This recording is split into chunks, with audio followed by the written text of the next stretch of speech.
the riots in 1992, they were riots, but the whole city was on fire. Yeah. And instead, in 2025, the stuff that's happening is maybe within a square mile area. Once LAPD hires you, you belong to LAPD. If you're in the middle of an IA or a lawsuit, don't bother applying. No police department is going to hire you if you're in the middle of some investigation.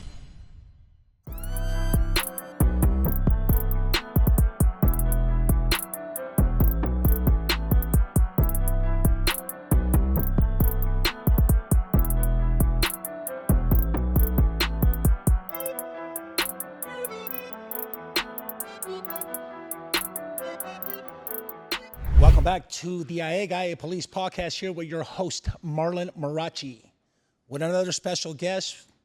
I always say this in every episode, all guests are special. We're a year and a half in, and every single one, I think we're like 150-something guests. And man, stories have been just wonderful, very educational, funny, and some have been very healthy, so to speak. By my next guest, before I really get into talking about my next guest, him and I just became like besties. It's like just a little bit of the older brother that I didn't have on the job. I'm sure him and I, if we were to push an A car, we would have had a lot of fun. But before he became an LAPD officer, he worked security. Now, the fun part about this is that let me back up. Factually, he worked at the Social Security office. So I got to hear all about that. But I told him, I said, Ken, bro, this is like mall cop, bro. This is, Paul Bart at the mall. What do you think, Ken? Was it something similar or no? You know what? I think that they made that movie because based of you. On me. Dude, let me ask you this. Now, let's go back a trip down memory lane. Is there something that stood out when you were working at the Social Security office where you had to say, like, act like Paul Bart, like, yo, you know what? You got to get out of here. I had, it was a long time ago, but people were generally pretty good. Nobody got really angry at the office, but I was sitting right here and I was looking at the lobby. The place where the people sit, the lobby. And I was looking right at them. And man, they looked at me. I looked at them. They knew not to mess with me because I was on the job. Dude, were you like jacked? Like, I know you were all in shape, ready to go. No.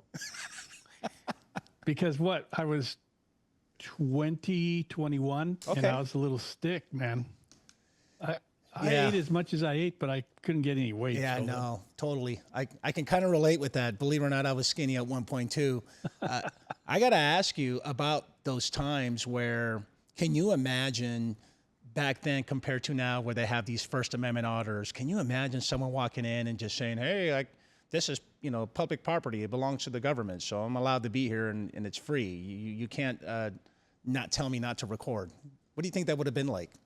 I don't think the First Amendment became actually an amendment, a constitutional right until 1990 or so. I don't think that'll work back then. Yeah, as it relates to coming in and disturbing everybody around there because everybody's being recorded, and of course that's a whole different conversation. Yeah, I have my opinions about First Amendment auditors, but whatever. They didn't get enough hugs when they were kids. I don't know. You and I can definitely have a different conversation about that. Hey, man, I appreciate you taking the time. You're Code 6 over here. You and I have been speaking ever since I retired and getting into this podcast world, and I really appreciate what you've been doing because you've been doing this for quite some time, and we'll get into that later on. But let me ask you this. You were a stick when you joined the Los Angeles Police Department in the academy class of, I know it's 1980, but who are we going to shout out to? What class were you? 480. Shout out to 480. If you're out there watching and listening, we got Recruit Officer Roybal in the house, Code 6. What was that like? Were you ready, prepared, and ready to go? Not even. I hadn't been in the military. There was no how do I put it? I'm going to try and be nice, okay? In 2025, there's more hand-holding. And in 1980, there was no internets, there was no emails, there was no mentors, and none of that. And so you were left on your own. There was nobody from LAPD that said, hey, man, this is what, just to prep you for this stuff here. There's nothing, man. I just went in. I wasn't in the military. Right. I got my butt kicked. Did you feel as though you were challenged mentally, emotionally, and academically? Everything. Yeah, Everything. and physically. Yeah. And in my little immature young mind, I knew though, even then, that I needed to complete the course Yes. that was set before me, or I could go home. Yeah. There was no in the middle. There was nobody at the academy was going to come up and go, hey, let me help you with this. You're right. It didn't work like that. Ken, let me ask you this, though. Do you think that perhaps your experience when you were in the academy life, if you will, kind of sparked your passion for helping out in backgrounds? I didn't even think about backgrounds. The weird thing was I met my background investigator once at Parker Center. And then other than that, I had no clue about backgrounds. But at the time, and maybe you can identify with this, at the time, I thought that background investigators were, like gods. Like this is this secretive unit. And that's what I thought. I was like, my experience with backgrounds was, we can do a whole episode about that. But what I will say is, yes, they were like God, bro. That call back then, pagers, right? And even an email. I don't even know if they did emails. It was letters. When you got a letter, or he or she called you, dude, it was like God sent, like something came from heaven and touched you, and like, oh my God, you're going to get appointed to the Los Angeles Police Department. That's all you wanted to do. You're right. I mean, it's no one really knows what they do, and to this very day, you can agree with this. Well, we both know this, that backgrounds is located in the underground of a building, so they're like hush hush. So you keep thinking internal affairs is like this hush hush secret, squirrel kind of squad. Backgrounds is too, but they're supposed to be the good people to get you on the job. And of course, IA is the evil, right? The Blue Falcons. What do you think? Yeah, I mean, even back then, I knew what IA was, but I never heard of backgrounds. Interesting. Okay, look, we have a lot to talk about, and we're going to try to, because of time restraints. God, I'd love to ask you so many questions, but let's go with this. What was your impression, or what did anybody tell you about internal affairs back in 1980? In other words, did your training officers, command staff, or even your colleagues, what did they tell you about this IA function, if you will, or anybody that works there? Well, right from the jump, when I was on probation, they had already talked about command staff and how this person got investigated, how this person got investigated. And that was one of the main conversations. It wasn't a conversation between my training officers and me. It was in group settings. They would be talking about people and how they got investigated, how this person's a rat and all this kind of stuff. So I didn't, well, from the very beginning, I didn't want anything to do with IA. Right. Do you feel as though we give that impression that it's a very negative type of function or people that work there? In other words, did we, because we're all in this together, right? So are we to hold ourselves accountable for having this negative identity of IA? What do you think? Yeah, but I don't know that there's any way out of that. I've had friends that worked IA. I didn't really know a lot about IA till I started talking with you. And then you kind of brought a face to it and a little bit more like if there was something that seemed unscrupulous, you were more going to raise your eyebrows and kind of go, don't know about that. Yeah. But for the most part, I think everybody that I knew, well, there's two things. One, everybody that I knew would use the word headhunter. Okay. IA investigators were headhunters. They were just, their own sole purpose was to burn cops. Yeah. And the other thing is the people that I knew worked IA, it would be in passing, yeah, I worked IA, and blah, blah, but they never, ever talked about IA. Yeah. And it never occurred to me what is it like? Never occurred to me. Yeah, until the IA guy comes to life, right? Yep. Ken, before I ask you more questions about IA, because I know you got an IA story here and there. You and I kind of been talking because with backgrounds, there is maybe sometimes an association with an internal affairs investigation. But before we do all that, you're my old school kind of guy, and I ask all my old school guests this question. Remember when the Rodney King incident, right? And what we would like to know is, here you are on the day of judgment, right? They're getting ready to pretty much guilty or not guilty, judgment day. It's 4 o'clock, 5 p.m. around there, and these officers are acquitted. All four, right? The sergeant and the three officers are acquitted. Where were you and what was going on? I was at the West Hollywood Sheriff's Station. I can't remember what I was doing there. And I was working an admin job at the time. And I heard the information come out. Yeah, the verdict. The verdict came out that they were not guilty or whatever the verdict was. But it didn't occur to me until trash bins were starting on fire in the middle of Venice Boulevard. Okay. And then all of a sudden, the city started on fire. But I would say from about 10 a.m. or until evening, it was quiet. There was nothing going on. It was a verdict that came out, period. It was a headline.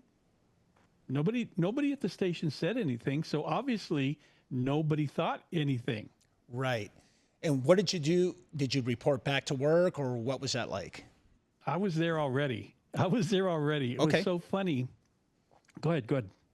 No, that I was going to ask you. Here you are. You said you were at the West Hollywood Sheriff's Station, and at some point you had to return back to your assignment or your station. What was that like? So I went back to Wilshire Station where I was assigned. Okay. And then they started. I don't even know what prompted it. I think Florence, and I can't remember the name of the other Florence street. and Normandy. Florence and Normandy, where it started going bad south. The really Reginald bad. Denny case. Reginald Denny. There's a helicopter, and then we kind of knew things were going down, and then they decided they were going to mobilize the departments. So we were then on AB shifts, 12 hours, 6 a.m., 6 p.m., 6 p.m., 6 a.m. And then I got assigned. I went in, and my friend was in charge of scheduling for who was going to be on what watch. I told her I need to be on B watch. I don't want to work no 6 a.m. And so it started getting dark. Okay. And I knew I was going to be in uniform. And for some reason, this never happens, but for some reason, I didn't have any black socks. So Captain J.I. Davis comes into the office, and we walk out to the east fence, the block wall, and him and I, he's tall. Okay. I was up on my tippy toes looking over the fence, standing next to him. He's just standing there looking over. He sees the trash bin on fire next to Midtown, the Midtown Shopping Center on Venice Boulevard. Okay. This trash bin was in the middle of the street. It was on fire. He looks at it, doesn't look at me. He goes, "This is the captain 3 of the division." He goes, "That's not good." And then we turned around, and I had to borrow his black socks that he had for my uniform. And then you stay there for a couple of days watching the city of Los Angeles burn down. Would that be fair to say? It was bad. The first night, they were all mobilized. We were at the station. It gets dark. They're starting to shoot at the station. There was no Marines or National Guard there yet. We were all on our own for a couple of days, and then help calls are coming out. And instead of the whole station emptying out, the commanders, incident commanders, they would hold us back. Said no, this is the squads that are going out, and we were running 4 officers deep per car, 3 cars. So instead of a 2-man car, it was 3 12-man cars. Oh man! Everything we went to was 12 officers, and so the first night there were help calls coming out. We could hear the help calls. We couldn't go out. And then next door, they send us out. They send 2 squads out. And we had to, there were looters.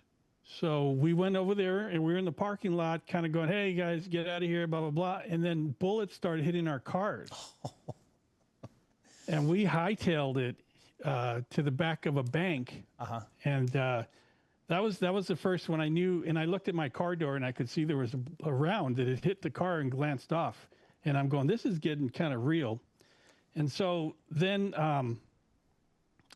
Nick Sinibaldi was one of the sergeants. There were two squads. One of the squads was Nick Sinibaldi. He gathers us all up. So there's 24 of us there in two squads. Oh, wow. And he looks at us with this crazed look in his face. He goes, you want to go after them? And we all yelled, yeah. So we went across the street, but they were gone. But that was the first few hours. That's how it started. Right. Hey, Ken, you think it'd be fair to say that when these help calls came out and you wanted to render aid, right, and to help, it's almost as if you were helpless, right? Because the minute you got out of your cars, you were just taking bullets left and right. Yeah. Yeah. It was just chaos. Yeah, it's chaos everywhere. Yeah, those times are definitely unique and special, and chances are they'll probably never happen again. At least we think they won't. Not in that way. Yeah. And you know what people talk about, the riots, the 92 riots, the 2025 riots, they're not comparable. Yeah. Because the riots in 1992, they were riots, but the whole city was on fire. Yeah. And instead in 2025, the stuff that's happening is maybe within a square mile area, and it's so compact and officers are under attack in that way. So it's different, but man, it was crazy. Yeah, no, totally get that. Hey, Matt, now let's turn your attention back to backgrounds, man. You've been doing backgrounds. You retired in 2003, so you've been doing this for over 20 years. I was assigned to backgrounds in 1997. Right, and then come 2003, you're pretty much retired, and you've been helping out, consulting, doing your own thing with backgrounds ever since then. Is that correct? Well, from 2000, I retired in 2003, and in 2006, by 2001, they had civilianized the background unit. And so in 2006, I went back for 12 more years in doing LAPD backgrounds. Okay, and then and then here we are today to this. You know, I do know that you have a podcast and you help out a lot of people when it comes to backgrounds, right? Yeah. So I started policebackground.net in 2007, but I wasn't able to do anything with it because I was working for the city as a background investigator, so I couldn't make money doing that. So I retired in 2018, 35 years with the city, and changed policebackground.net into a consultation service. So now I do that. I do the Police Applicant Podcast. Ken, let me ask you this, because I do know now you kind of tell applicants and people you consult about internal affairs. I'm sure somewhere in either the 12 plus years you were a background investigator for the city of Los Angeles up until today, there has to have been some like IA-related issue, if you will, with one of your candidates. Because I keep asking you, I'm like, and by the way, for the record, what a lot of people don't know, and I'm sure you make this very, very clear, is that you are a temporary employee with the city of Los Angeles for 18 months. Am I right or am I wrong? You're correct. From 6 months in the academy to 12 months on probation, your background, you're still in backgrounds. Correct. So we definitely want the audience to know that just because you got appointed to the academy, you're still a temporary employee, which means that with no cause whatsoever, you can get fired for whatever that reason is. And so I've gotten some cases when I worked in internal affairs with probationary employees. I know there's one. There's got to be one where you said to yourself, man, and I know you and I joke around. I'm like, hey, Ken, dude, I know you know somebody that was like robbing banks or, you know, or just smuggling, human trafficking, if you will. I know I'm being completely obnoxious here, right? I'm super exaggerating, but there's got to be somewhere where, you know what, we just didn't know that this person's like it's up to no good. What do you got? Yeah, well, there's two parts to that. One is you were correct. If something comes up in your background after you get hired, that can be investigated. You can be fired for that. Mm-hmm. But the thing is, though, once LAPD hires you, you belong to LAPD, Okay. not backgrounds. So even if somebody came in and go, yeah, so Marlon robbed a bank just before he got hired, but now Marlon's on the job. He's in the academy, he's working patrol or whatever.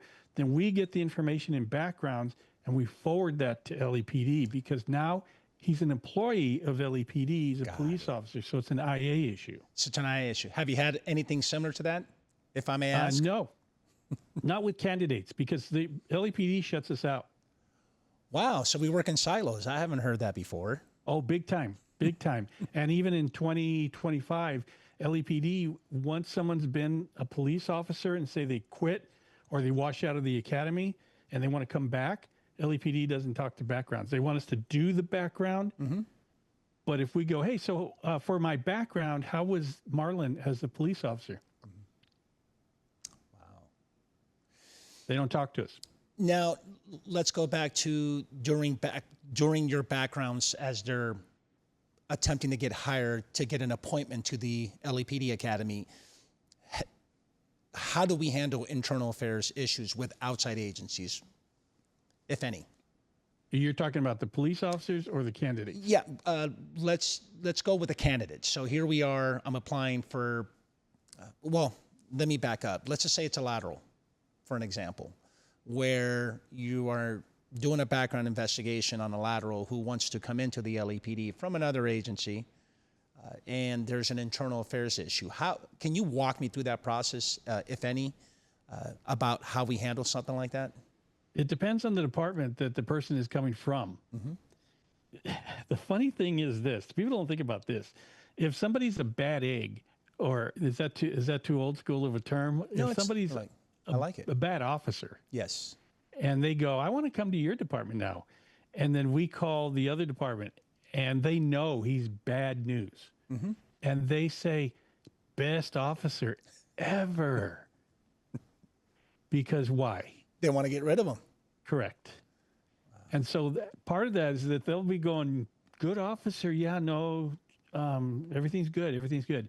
The other part is they'll either let us or they won't let us look at the IA files. Okay. And so if they want to stonewall us and not let us see the file or the personnel file or something like that, or talk to the person's coworkers or supervisors, then they're going to stonewall us and we're not going to get any information. And it's really hard to make a determination if that IA from that department doesn't let us in. I'm going to touch on that stonewalling. Does that happen more often than not? I think so. I think so. There's not a lot, people are worried about getting sued. And it's just easier to go, yeah, we don't allow that information than it is to be upfront. And yeah, here's all his file and you can read all the IAs. You can see the any reports that he's listed on or, things like that, performance evaluations. Sometimes you can see that stuff, but IA stuff, that's very secretive. Wow. What do you think that is?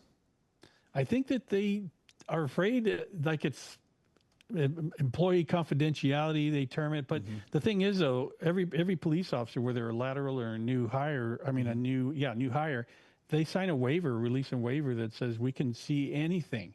But a lot of times, there's no law, there's no teeth to the waiver.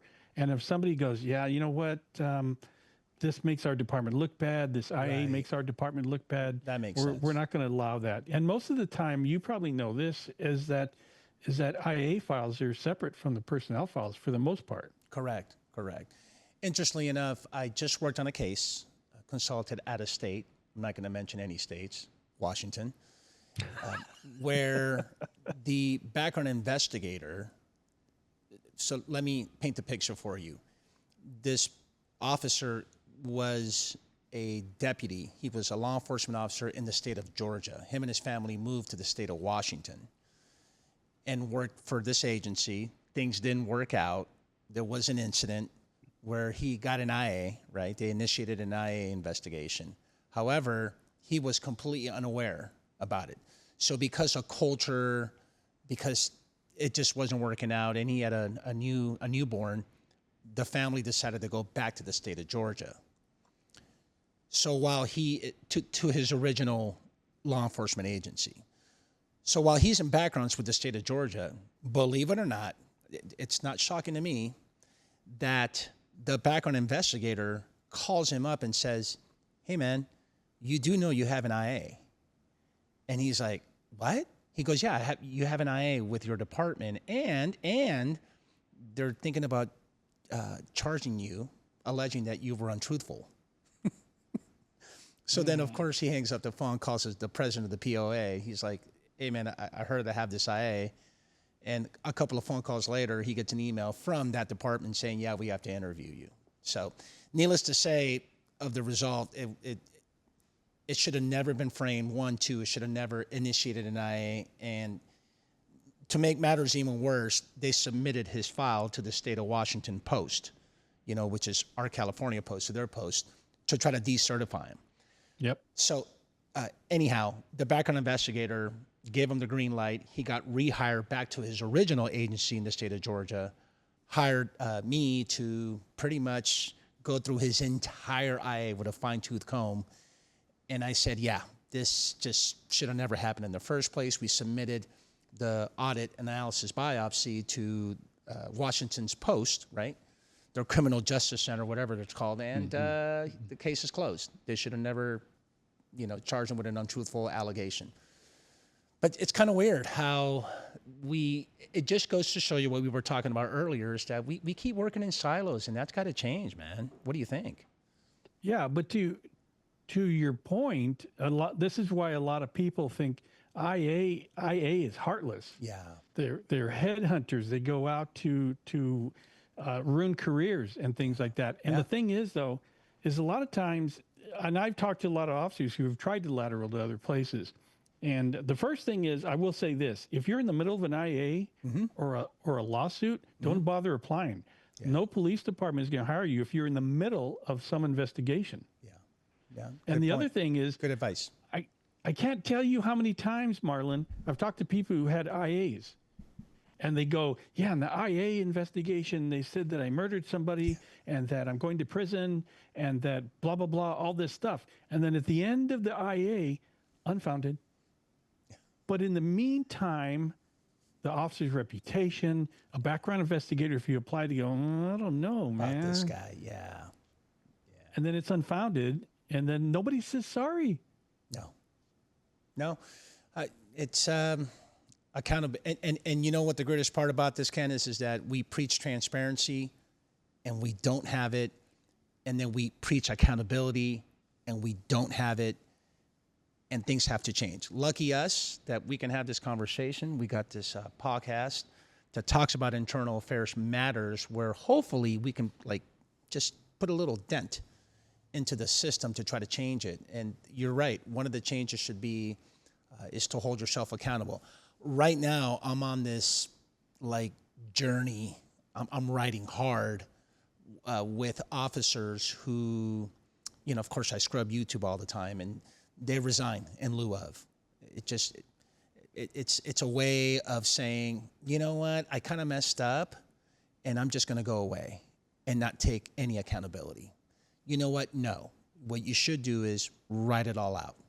And once you go through the entire IA, and if they want to recommend removal, termination, then take it. After that, you want to make a decision to resign in lieu of, fine. But you know what? Don't just walk away and wipe your hands clean as if you have no accountability. And that kind of bothers me. What do you think?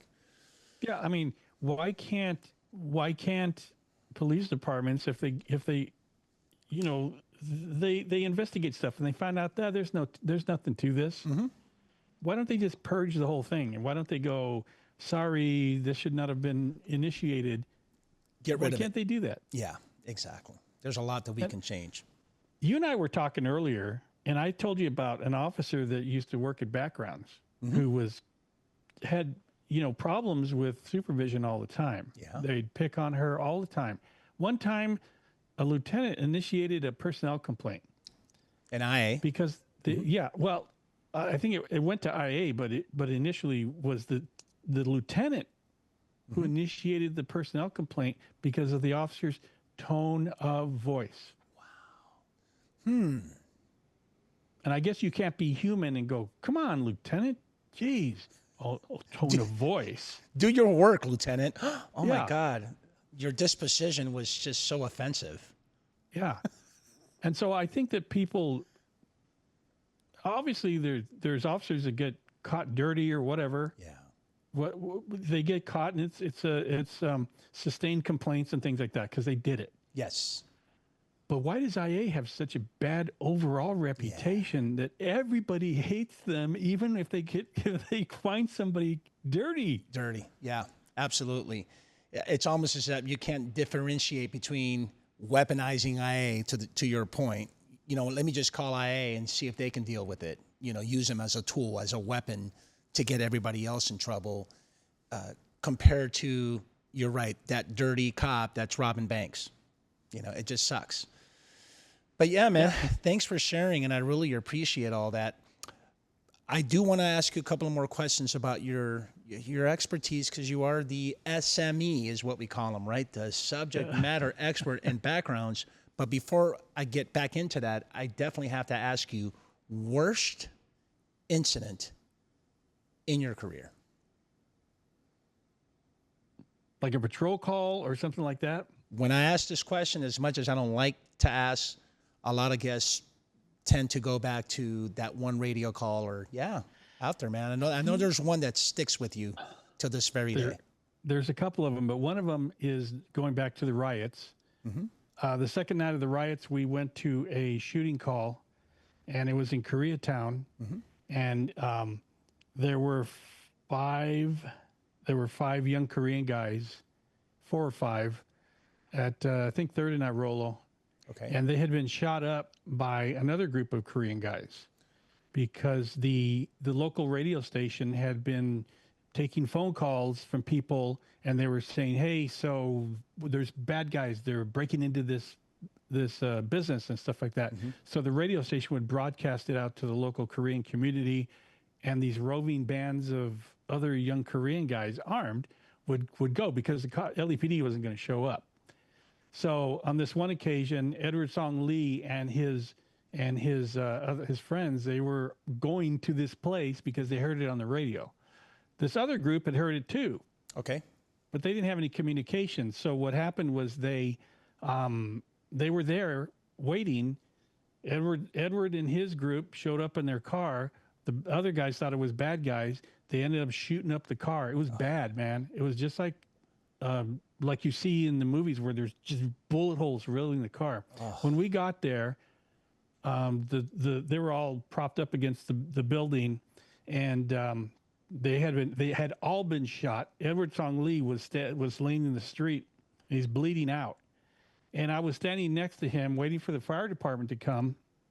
And mind you, this was the second night of the riots in '92, and he wasn't looking at me, but his head was turned toward, and he was looking at me. And the whole time he's bleeding out. And at that time, LAPD, we didn't have any training on any kind of first aid or, trauma care, anything like that in the field.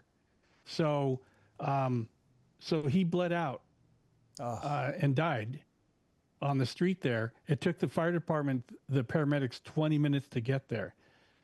That had influenced me. That had affected me so bad. I had PTSD for a year.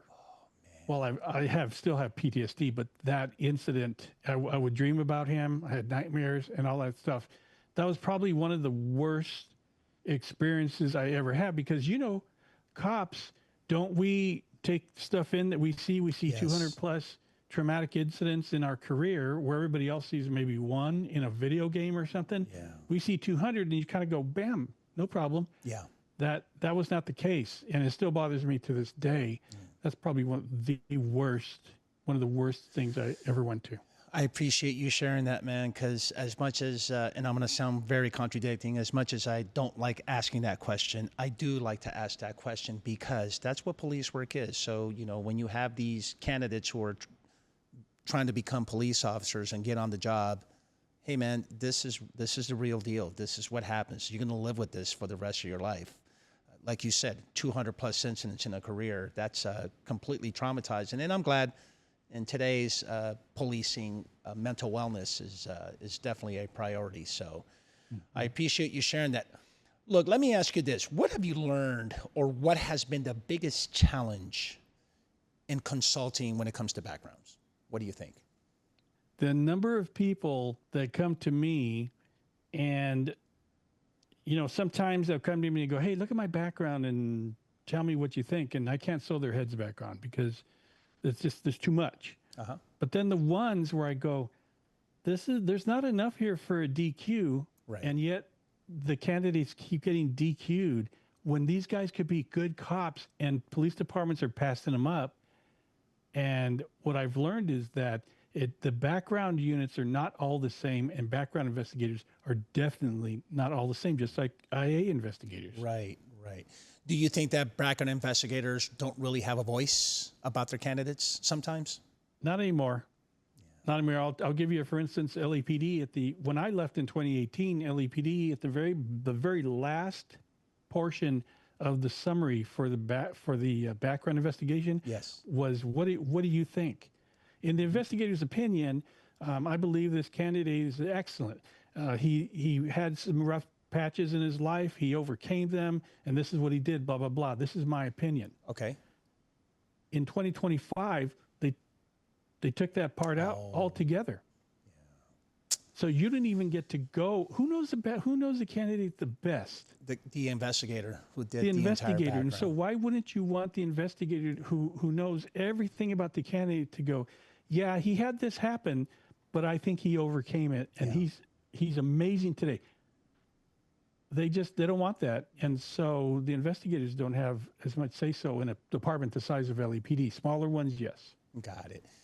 And so would it be fair to say that perhaps, not all the time, but more often than not, we meaning some law enforcement agencies miss out on good candidates because of certain reasons? 100%. Yeah, and then the other thing is time of the essence. Wouldn't that be fair to say also? Here I am applying for one department, and they're, as much as I don't want to bash my beloved LAPD, but here you are today applying. You don't hear nothing from 6 or 7 months, and then here comes a small department in the South Bay, Manhattan, Redondo, Torrance, or El Segundo, and they'll swoop you up before you can even get through the first or second step of an LAPD background. Would that be fair to say? Oh, yeah. It's the LAPD's, well, it's not LAPD, it's personnel, is notorious for having a bottleneck when it comes to hiring. Yeah. And they just take their sweet time. You know what? I'll just go out and say it because I'm retired. They don't care. Yeah.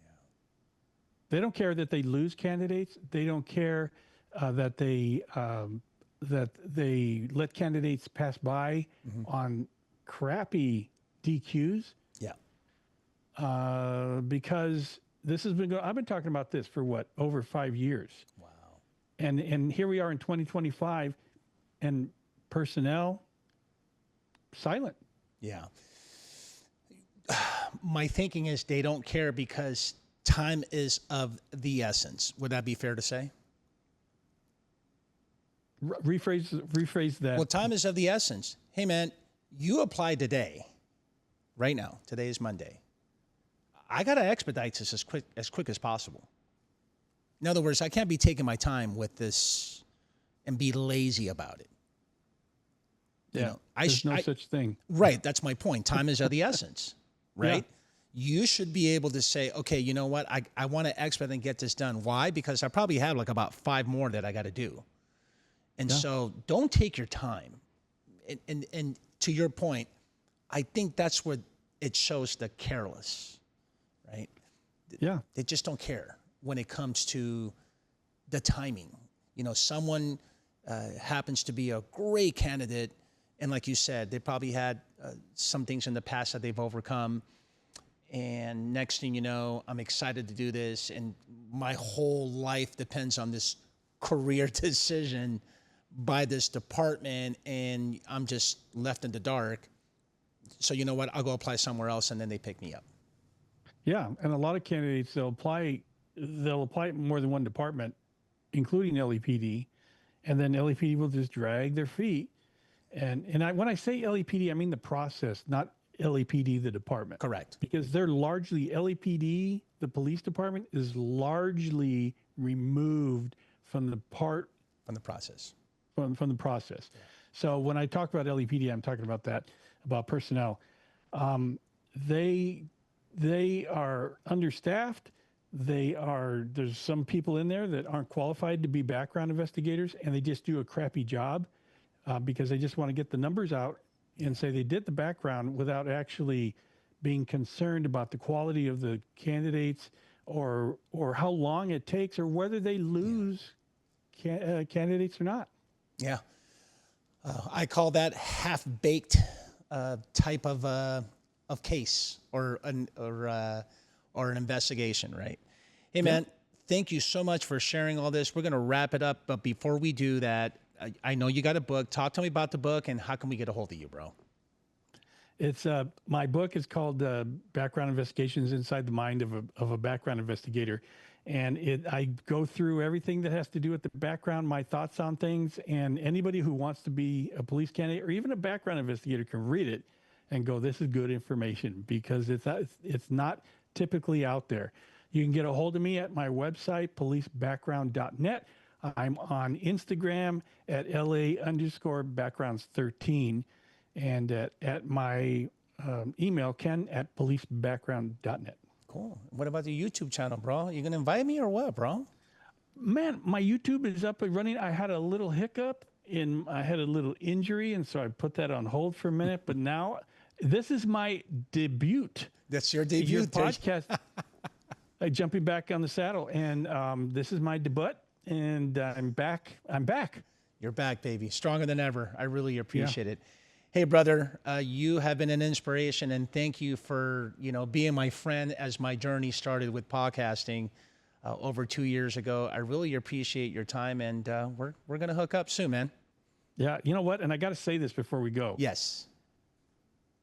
You filled a void in the IA world that's been needed for so long. And yet nobody had the guts to do it. And now with you, people tune in because they hear your stories, they hear the IA stories, and it's coming from somebody who was there. Yes. You were needed for a long time, brother. I appreciate you. Thank you so much, man. I really appreciate it. We'll see you soon, man. All right. We're going to wrap it up. Like always, please be safe out there. And don't forget to go Code 6. Thank you.